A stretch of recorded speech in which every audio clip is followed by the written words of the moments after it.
Good morning students, welcome in inspire cloud classes. आज हम इसमें जैसे हम पाइथन यूज़ कर रहे हैं, हमारे 2 सेशंस कंप्लीट हो चुके हैं। तो आई होप जैसे आपको इसमें दोनों सेशंस अच्छे लगे होंगे। पिछले सेशन में हमने यूज़ करना सीखा था कि how to install the Python, और आप सिंपल प्रोग्राम भी बना सकते हैं पाइथन के अंदर। तो मैंने आपसे लास्ट सेशन में कहा था कि नेक्स्ट डे हम प्रैक्टिकल सेशन यूज़ करेंगे, लेकिन प्रैक्टिकल सेशन करने से पहले हम कुछ थ्योरेटिकल सेशन करते हैं। जैसे पहला पॉइंट, एक वेरिएबल आपने पढ़ा भी होगा स्टूडेंट्स की वेरिएबल क्या होते हैं, that store in system memory. जो सिस्टम मेमोरी में जाकर के क्या हो जाते हैं, स्टोर हो जाते हैं, और हम उसको अपने पूरे प्रोग्राम में कहीं भी यूज़ कर सकते हैं जब भी हमें उसकी नीड होती है। मतलब कोई भी वेरिएबल आप डिक्लेयर कर सकते हैं। तो पाइथन एक केस सेंसिटिव लैंग्वेज है बेसिकली। तो आप वेरिएबल डिक्लेयर करते वक्त ध्यान रखिए कि स्मॉल लेटर में डालते हैं, कैपिटल लेटर में डालते हैं, ये सब चीज़ें आपको ध्यान रखनी है। जिस भी आप लेटर में उसको डालें बेसिकली, चाहे वो स्मॉल में है कैपिटल लेटर में, उसी लेटर में आपको वो वेरिएबल यूज़ करना है, ये ध्यान रखना आपको। नाउ अब आप जब भी पाइथन, जब आपने वेरिएबल डिक्लेयर किया तो वेरिएबल आपको मैंने बताया कि that store in the system memory के अंदर जाकर के स्टोर हो गए, और जैसे ही हम उसको कहीं भी यूज़ करते हैं तो वो मेमोरी से डेटा, जो भी आपने उसमें डेटा स्टोर किया हुआ है, वो डेटा उसमें यूज हो जाता है। तो मीन्स पाइथन का मीनिंग क्या हो गया, समझ में आ गया कि मतलब वेरिएबल का मीनिंग क्या हो गया कि that store in the system memory, जिसमें आप कोई भी वैल्यू इनपुट कर सकते हैं पाइथन के अंदर। जैसे लाइक इसमें कुछ एग्जांपल दी हैं, देखिए जैसे जेंडर में आपने एम डाल दिया, मैसेज में आपने कीप स्माइलिंग डाल दिया, प्राइजेस में आपने दिस वन डाल दिया है। देखो पाइथन की एक अच्छी चीज़ यही है कि आपको कोई भी डेटा टाइप डालने की रिक्वायरमेंट नहीं है। डेटा टाइप का मीनिंग आता है कि किस तरह की वैल्यूज आपको कंप्यूटर में इनपुट करनी है, that is called data type. तो ये ऑटोमेटिकली जो इसका कंपाइलर है वो ऑटोमेटिकली इसके टाइप को डिटेक्ट कर लेता है। मतलब जैसे आपने यहाँ पे gender equal to single quotes में वैल्यू डाल दिया, डबल कोट्स में वैल्यू डाल दी, तो आपका सिस्टम ऑटोमेटिकली वहाँ पे डिटेक्ट हो गया कि ये जो वैल्यू है वो स्ट्रिंग टाइप की वैल्यू है। अगर आपने यहाँ प्राइस में देखा होगा तो आपने नंबर वैल्यू डाली है तो ऑटोमेटिकली वो डिटेक्ट हो जाएगा कि वो इंटीजर वैल्यू है, डबल वैल्यू या किस तरह की वैल्यूज़ हैं, वो ऑटोमेटिकली पाइथन का जो इंटरप्रेटर है वो ऑटोमेटिकली क्या कर लेता है, उसको डिटेक्ट कर लेता है। अब हम प्रोग्राम को राइट करना सीखेंगे कि how to write a program. तो आई होप जैसे आपने इसमें विजुअल स्टूडियो कोड इंस्टॉल कर लिया होगा। तो जैसे मैं इसमें स्टार्ट करता हूँ, देखो आपको सिखाता हूँ प्रैक्टिकली कि how to create a program in the Python. तो सबसे पहले आप विजुअल स्टूडियो कोड, जो मैंने एक स्क्रीन आपके पास दिखाई दे रही होगी, इसको ओपन कर लीजिए। यहाँ से गो टू द फाइल में जाके कोई भी एक न्यू फाइल पे क्लिक करिए आप यहाँ पे, ठीक है। न्यू फाइल में जाएंगे तो आपके पास अलग अलग सॉफ्टवेयर आ गए, आप किस तरह की फाइल बनाना चाहते हैं। जैसे टेक्स्ट फाइल, पाइथन फाइल आपको बनानी है, देन आप पाइथन फाइल पे यहाँ पे क्लिक कर दें तो ऑटोमेटिकली एक फाइल आ गई untitled1 के नाम से। मैं इसको सेव कर देता हूँ पहले ही। तो फाइल में जाके एक किस पे क्लिक करोगे आप, सेव एज पे क्लिक कर दीजिए। तो अब आपके पास जैसे आपके सिस्टम में स्टोर आपको फाइल कहाँ सेव करनी है, ये एक विंडो ओपन हो जाएगी। इस विंडो में जाकर के जैसे आपकी स्क्रीन पे एक विंडो नज़र आ रही है, देखो सेव एज विंडो। तो आपको कहाँ बनानी है पाइथन फाइल, मैं एक अलग फोल्डर बना लेता हूँ। जैसे डी में गए, डी ड्राइव है मेरे पास, एक डी ड्राइव में जाकर के मैं एक न्यू फोल्डर पे क्लिक करता हूँ यहाँ से, ठीक है। और मान लो मैंने एक यहाँ फोल्डर बना दिया क्लास 11th नाम से। तो मेरे पास एक फोल्डर बन गया यहाँ पे क्लास 11, ठीक है। क्लास 11th फोल्डर में ओपन करता हूँ मैं, और यहाँ पे मैंने फाइल का नाम डाल दिया। जैसे आप कोई भी फाइल का नाम डाल सकते हैं। जैसे मान लो मेरा पहला प्रोग्राम है तो मैंने इस फाइल का नाम फर्स्ट डाल दिया यहाँ पे, और फर्स्ट फाइल डाल करके मैं फाइल को सेव कर देता हूँ। तो आप जैसे देखोगे फाइल का नाम ऊपर, तो फाइल का नाम क्या हो गया, first.py उसका एक्सटेंशन है। जैसे आपको पहले सेकंड क्लास में मैंने बताया था कि जो पाइथन का एक्सटेंशन है वो क्या होता है, .py होता है, ठीक है। अब ये आपका एक एडिटर है, आप इसमें कोई भी कमांड यूज़ कर सकते हैं। जैसे फर्स्ट ऑन हम एक कमांड यूज़ करते हैं प्रिंट। तो जैसे आपने प्रिंट कमांड डाली यहाँ पे, आप डबल कोट्स डालते हैं, डबल कोट्स में कोई भी एक मैसेज यूज़ कर सकते हैं। जैसे वेलकम इन पाइथन लैंग्वेज, जैसे मान लो ये मैंने एक लाइन लिखी,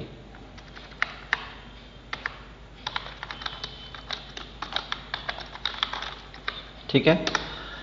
सिंपल आप कोई भी एक मैसेज प्रिंट कर सकते हैं। ये इंटेलिजेंस फीचर है जो आपकी स्क्रीन पे दिखाई दे रही है। तो इस टाइप से आप इसके प्रोग्राम को लिख सकते हैं, ठीक है, यूजिंग पाइथन कोड, ठीक है। आप इसमें विजुअल स्टूडियो कोड में जैसे मैंने अभी 2 लाइन लिखी और मैं अब यहीं पे जाकर के इसको एग्जीक्यूट कर सकता हूँ, या जस्ट ओनली प्रेस F5 पे क्लिक किया मैंने, तो जैसे F5 पे क्लिक किया तो आप किसको रन करते हैं, पे पाइथन फाइल को एग्जीक्यूट करते हैं। तो इस पे जाके क्लिक कर देना बस जस्ट। तो जैसे आप इस पे क्लिक करते हैं तो आपको नीचे जो स्क्रीन आ रही है, टर्मिनल ओपन हो गया पाइथन का अलग से, यहाँ पर आपका एक लाइन बाय लाइन आपका कोड जो है वो एग्जीक्यूट होगा और आपको आउटपुट मिल जाएगा इसमें। ये देखिए स्क्रीन पे आ गया। तो ये पहली लाइन आ गई welcome in Python language and second one is using Python code. दोनों लाइन मेरे पास आउटपुट के रूप में आ गई हैं। तो स्टूडेंट्स आपको इसी तरीके से प्रैक्टिस करनी है बेसिकली। अगर आप सिंपल एडिटर यूज नहीं कर रहे हैं विजुअल स्टूडियो, तो आप सिंपल नोटपैड में जाकर के फाइल को ओपन कर सकते हैं और वहां से भी प्रोग्राम को एग्जीक्यूट कर सकते हैं। मैं आपको वो चीज़ भी सिखाऊंगा कि आप नोटपैड में कैसे बना सकते हैं। अभी पहले हम विजुअल स्टूडियो कोड का यूज़ करते हैं। तो अब देखिए बेसिकली मान लो मैं इन लाइनों को हटा देता हूँ, यहाँ से लाइनें हटा दी आपने, और सिंपल अब मैं डिक्लेयर करता हूँ एक सेकंड प्रोग्राम। अब सेकंड प्रोग्राम मान लो मैंने 2 लाइन हटा दी, वेरिएबल कैसे डिक्लेयर करते हैं। तो जैसे मैंने अपने अभी थ्योरेटिकल सेशन में पढ़ा था कि वेरिएबल्स होते हैं जो सिस्टम मेमोरी में जाकर के क्या हो जाते हैं, स्टोर हो जाते हैं। जैसे मान लो मैंने एक वेरिएबल नेम डाल दिया, यहाँ पे स्टूडेंट्स का रोल नंबर डाल दिया, मान लो कोई भी वेरिएबल का नेम। अब इसमें डायरेक्टली वैल्यू डाल दी, मान लो रोल नंबर इक्वल टू क्या डाल दिया, मान लो मैंने यहाँ पे ये। उसकी क्लास डिक्लेयर करनी, तो क्लास एक कीवर्ड है, तो आप क्लास 1 एक वेरिएबल डाल दें और डबल कोट्स में उसकी क्लास का नाम डाल दिया, मान लो मैंने क्लास 11। तो मैंने सिंपल 2 वेरिएबल डाल दिए, एक में नंबर वैल्यू है मेरी और एक में मेरी टेक्स्ट वैल्यू है। अगर मेरे को ये आउटपुट भी शो करने हैं तो मैं प्रिंट कमांड डाल के और आउटपुट दिखा सकता हूँ। यहाँ पे मेरा पास रोल नंबर आ जाएगा और नेक्स्ट मैंने प्रिंट कमांड डाल दी और यहाँ पे मैंने क्लास डाल दी। मतलब मैंने उस वेरिएबल को दोबारा से यूज़ कर लिया। देखिए आपने पहले वैल्यू को स्टोर किया एंड देन पहले वैल्यू को स्टोर करने के बाद अगले उसमें मैंने क्या डाल दिया, उनको आउटपुट के रूप में यूज़ कर दिया। तो मेरा एक पहला पॉइंट क्या हो गया कि मैंने यहाँ पे एक स्टैटिक टाइप की वैल्यू इनपुट कर दी। स्टैटिक का मीनिंग क्या होता है कि वैल्यू आप असाइन कर सकते हैं जिसको रन टाइम पे चेंज नहीं किया जा सकता। डायनेमिक का मीनिंग क्या होता है कि आप इसमें कुछ फंक्शंस आएंगे जिसके थ्रू वैल्यू को इनपुट करेंगे एंड देन उसके अकॉर्डिंगली फिर आउटपुट हम देख सकते हैं। तो first one, how to declare the variable. Variable start with character, कोई स्पेस नहीं होगा, कोई स्पेशल करेक्टर नहीं होगा। तो आपने रोल नंबर यहाँ पे असाइन कर दिया एंड देन फिर आपने दूसरा क्लास डाल दी और क्लास का नेम असाइन कर दिया। एंड देन आउटपुट के लिए एक फंक्शन हमारे पास कौन सा है, प्रिंट। प्रिंट के थ्रू हम कोई भी आउटपुट स्क्रीन पे देख सकते हैं। तो पहला हमारा आउटपुट आ गया रोल नंबर एंड दूसरा हमने क्या डाल दिया, क्लास 1। अगेन वही सेम, आप वहाँ पे F5 पे क्लिक कर दीजिए। F5 पे जैसे क्लिक करेंगे तो आपका आउटपुट यहाँ नीचे आ जाएगा। देखो मेरा क्या आउटपुट आ गया, रोल नंबर 1 है और क्लास क्या आ गई मेरी 11th आ गई। अच्छा, मैंने अभी आपको प्रैक्टिकली या थ्योरेटिकली बताया था कि बेसिकली एक ऑटो डेटा टाइप होता है कि मतलब अपने आप टाइप को डिटेक्ट कर लेता है जो पाइथन का इंटरप्रेटर है। तो मेरे को अगर ये देखना चाहते हैं कि इसका टाइप है क्या बेसिकली, तो क्या करना है, जो प्रिंट कमांड आप यूज कर रहे हैं इससे पहले एक मेथड यूज करते हैं, टाइप मेथड। टाइप मेथड क्या करता है, कोई भी वेरिएबल आपने जो डिक्लेयर किया हुआ है उसको ये बताने का काम करता है कि इसकी टाइप क्या है। मतलब जैसे आपने रोल नंबर डाल दिया तो रोल नंबर की टाइप आ जाएगी, और अगर आपने क्लास डाल दिया तो we can detect class type.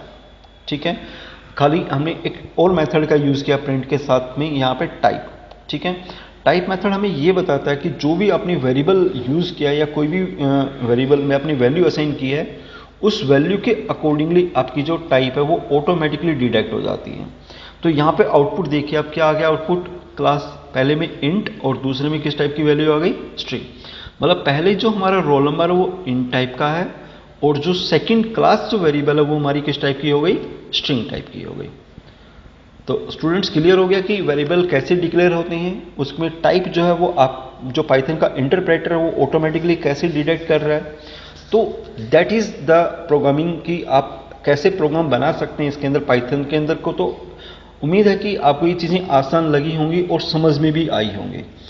आप साथ साथ इनकी प्रैक्टिस करिए और इनको यूज करके देखिए। सिंपल हमारा यही सेशन था आज का कि जस्ट ओनली प्रैक्टिकली हमने ये जानने की कोशिश की कि आप वेरिएबल कैसे डिक्लेयर करते हैं, क्लास कैसे मतलब वेरिएबल डिक्लेयर करके और उसका आउटपुट कैसे आप देख सकते हैं। ठीक है, तो okay student, that is our this one session. Next one जो हम प्रैक्टिकल सेशन करेंगे वो आपका लाइव आपके पास रहेगा। तो आप इंजॉय करिए इन क्लासेस को, और जो चैनल्स हैं, अगर आप न्यू स्टूडेंट्स हैं तो अपने साथियों को शेयर करिए, ताकि आप बेसिकली अपने बेसिक जो पाइथन्स हैं इसके कोड को समझ सकें और ज़्यादा से ज़्यादा स्टूडेंट्स इसका बेनिफिट उठा सकें। और चैनल्स में आप नए हैं तो सब्सक्राइब जरूर करिए बेसिकली, ठीक है, ताकि लेटेस्ट जो वीडियोज़ हैं वो आपको तुरंत मिल सकें। ओके स्टूडेंट्स, और कोई भी प्रॉब्लम आती है तो आप कमेंट बॉक्स में हमें बताइए, ताकि आपकी प्रॉब्लम को सॉल्व आउट किया जा सके। तो that is our this one session number 3।